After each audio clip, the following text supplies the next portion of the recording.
Hello everyone, welcome to my YouTube channel. মই আছোঁ বিকাশ আৰু মোৰ চেনেলটোৰ নাম আছে বিকাশ ব্লগ।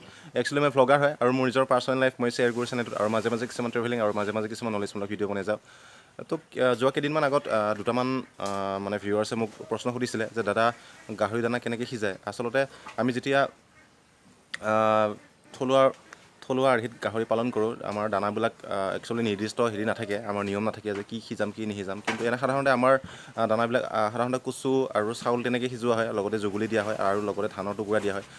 তো সেইটো কাৰণে মই আজি ভিডিঅ'টো বনাব গৈ আছোঁ। সাধাৰণতে আমাৰ থলুৱা আৰ্হিত গাহৰি পালন কৰিলে আমি কি দানা সিজাওঁ অলপ ভালদৰে আজি কথাখিনি ক'বলৈ গৈ আছোঁ। আৰু লগতে 3টা বা 4টা গাহৰি পোৱালিৰ কাৰণে ফাৰ্মটো কিমান ডাঙৰ হ'লে বেছি ভাল হয় আৰু সেইখিনিৰ ওপৰত ক'বলৈ গৈ আছোঁ মই বিশেষকৈ। বলকচোন ভিডিঅ'টো আৰম্ভ কৰোঁ।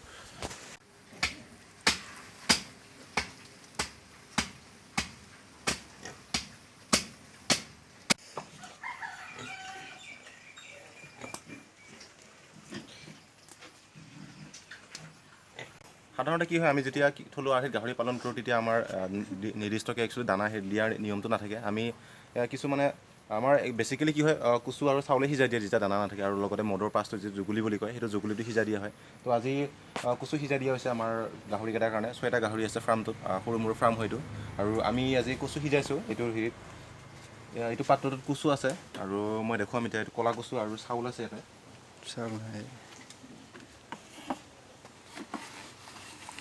এইটো কচু হয়, এইটো বইল কৰা হৈছে। কচু গৰম আছে এইটো কচু সিজাই দিয়া আছে। আৰু এইটো জুগুলি হয়, তলত জুগুলিৰ লগত মিক্স কৰা আছে এইটো কচুটো। আৰু ইফালে এইটো এটা বনাই থকা হৈছে। এইটো কচু হয়, এইটো আৰু এইটো কচু হয়। তো একচুৱেলি যিসকলে এনেকুৱা ঘৰত গাহৰি পালন কৰিম বুলি ভাবে, যিসকলে একচুৱেলি থলুৱা আৰ্হিত গাহৰি পালন কৰিম বুলি ভাবে, তো তেওঁলোকে এনেকৈ দানা সিজাব পাৰে। আৰু কচুটো একচুৱেলি আমাৰ অসমতো এনে পোৱা যায়। কচুটো এনে য'তে ত'তে পোৱা যায় কচুটো। তেতিয়া কচুটো আনি পেলাই আপোনালোকে ধুনীয়াকৈ এনেকৈ চৰুত অলপ পানী দি পেলাই বইল কৰি ল'লে হ'ল। কচুটো সিজোৱাৰ পিছত আপোনালোকে চাউলটো দিব, তো সেনেকৈ মিক্স কৰি ল'লে হ'ল। আৰু যেতিয়া দানাটো ধুনীয়াকৈ তৈয়াৰ হ'ব তেতিয়া ঠাণ্ডা কৰি পেলাই ইহঁতক মিক্স কৰি দিলে হ'ল। ধানৰ টুকুৰা বা কিবা প্ৰ'টিন জাতীয় কিবা যদি আপোনালোকে আনে তেতিয়াহ'লে তাৰ লগত মিক্স কৰি দিলে হ'ল এনেকৈ। আৰু এনেকৈ সাধাৰণতে এনেকৈ সিজোৱা হয়। আমাৰ যেতিয়া থলুৱা আৰ্হিত গাহৰি পালন কৰা হয় আমি এনেকৈ দানা তৈয়াৰ কৰি আমি দিওঁ। আৰু মাজে মাজে কিছুমান প্ৰ'টিন জাতীয় বস্তু দিওঁ, যেনেকৈ বজাৰত পোৱা যায় গডৰেজ জাতীয় যিবোৰ দানা পোৱা যায় তাৰ লগত অলপ মিক্স কৰি দিওঁ, যাতে প্ৰ'টিনটো সিহঁতে পাক, কাৰ্বহাইড্ৰেটৰ লগত প্ৰ'টিনটো পাক। তো এইখিনি মই দানাখিনিৰ ওপৰত অলপমান ক'লোঁ। আৰু এতিয়া ফাৰ্মটো অলপ দেখাম। আৰু বিভিন্নজনে প্ৰশ্ন সুধি আছিলে যে দাদা 3টা বা 4টা গাহৰিৰ কাৰণে ফাৰ্মটো কিমান ডাঙৰ হ'লে বেছি ভাল হয়। তো তাৰ ওপৰত অলপমান ক'বলৈ গৈ আছোঁ মই আজি।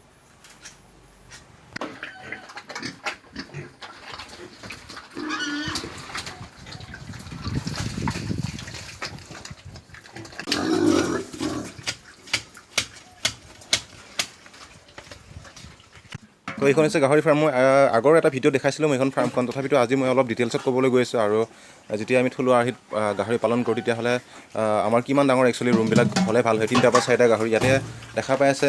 ইয়াতে 3টা গাহৰি আছে, ইয়াতে 3টা সৰু সৰু পোৱালি আছে। আৰু আছে এইটো ৰুমত 3টা গাহৰি। আৰু এইটো হৈছে ফাৰ্মখন গোটেই কংক্ৰিট বাই আছে আৰু ধুনীয়াকৈ ৱাল দি লোৱা হৈছে ফাৰ্মখন। আৰু লগতে ইয়াৰ ফ্ল'ৰটো ধুনীয়াকৈ পাকা কৰা আছে। তো এনেকৈ এখন সৰু মোৰ ফাৰ্ম বনোৱা হৈছে। এইটো থলুৱা আৰ্হিত হয়, বৈজ্ঞানিক আৰ্হিত নহয়। এইটো বৈজ্ঞানিক আৰ্হিত নহয়, থলুৱা আৰ্হিত বনোৱা হৈছে। আৰু লগতে ইয়াৰ মল চল যাবৰ কাৰণে ধুনীয়াকৈ ব্যৱস্থা কৰি দিয়া আছে, ড্ৰেইনিং ছিষ্টেম এইটো। সদায় এইটো প্ৰয়োজন হয়, আমাৰ ড্ৰেইনিং ছিষ্টেমটো বহুত প্ৰয়োজন হয়। আমাৰ ড্ৰেইনিং ছিষ্টেমটো কৰা আছে এনেকৈ। আৰু লগতে গৰম ৰ'দ আৰু বৰষুণ নপৰাৰ কাৰণে ওপৰত টিঙৰ চালিয়াও দিয়া আছে। যিটো আমি চাট বুলি কওঁ, এইটো টিঙৰ চাটো দি আছে। তো এনেকৈ এখন সৰু মোৰ ফাৰ্ম বনাই লোৱা আছে ঘৰত।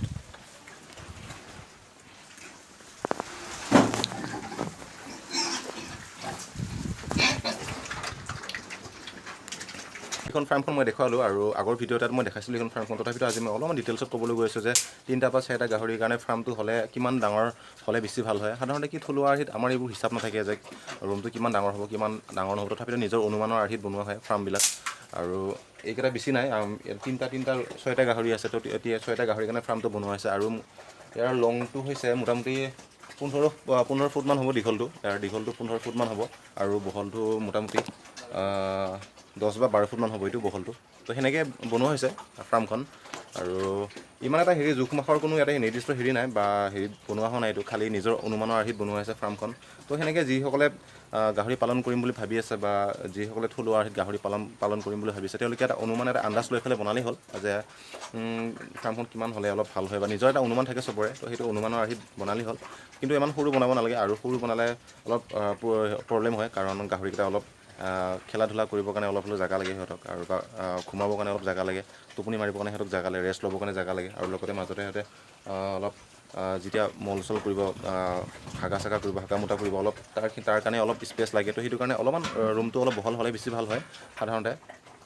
তো এনেকৈ থলুৱা আৰ্হিত বনাই লোৱা আছে এখন ফাৰ্ম সৰু মৰুকৈ। মোৰ হিচাপত এইখন ফাৰ্মখন ইমান হেৰি হোৱা নাই, কি কয় এইটো,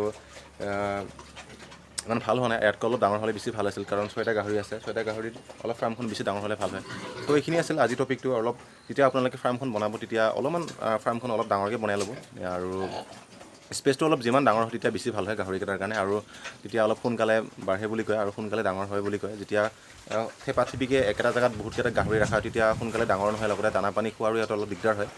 তেতিয়া অলপ সেইখিনি অলপ মেইনটেইন কৰিব। যেতিয়া আপোনালোকে ফাৰ্ম এখন বনাব, তেতিয়া অলপ জেগাটো অলপ বহলকৈ ৰাখিব, লগতে পাৰিলে গাহৰিকেইটাক এটা ৰুমত এটা এটাকৈ ৰাখিব, এটা ৰুমত এটা এটাকৈ গাহৰি ৰাখিব, তেতিয়া সোনকালে অলপ ডাঙৰ হয়। তো এইখিনি আছিল আজিৰ ভিডিঅ'টোত, সৰু মৰু এটা টপিকত মই ভিডিঅ'টো বনালোঁ, আৰু আশা কৰোঁ ভাল লাগিছে আপোনালোকক, আৰু আগলৈ মই ভাল ভিডিঅ' বনাই যাম এনেকৈ। আৰু ভাল লাগিলে আজি ভিডিঅ'টো লাইক কমেণ্ট আৰু শ্বেয়াৰ কৰিব, লগতে ছাবস্ক্ৰাইব কৰিবলৈ নাপাহৰিব। আৰু ভাল ভিডিঅ' আহি আছে, আৰু ডাঙৰ ফাৰ্মত মই গৈ আছোঁ এতিয়া কেইদিনমান আগত। তো আজিলৈ ইমানেই, বাই বাই।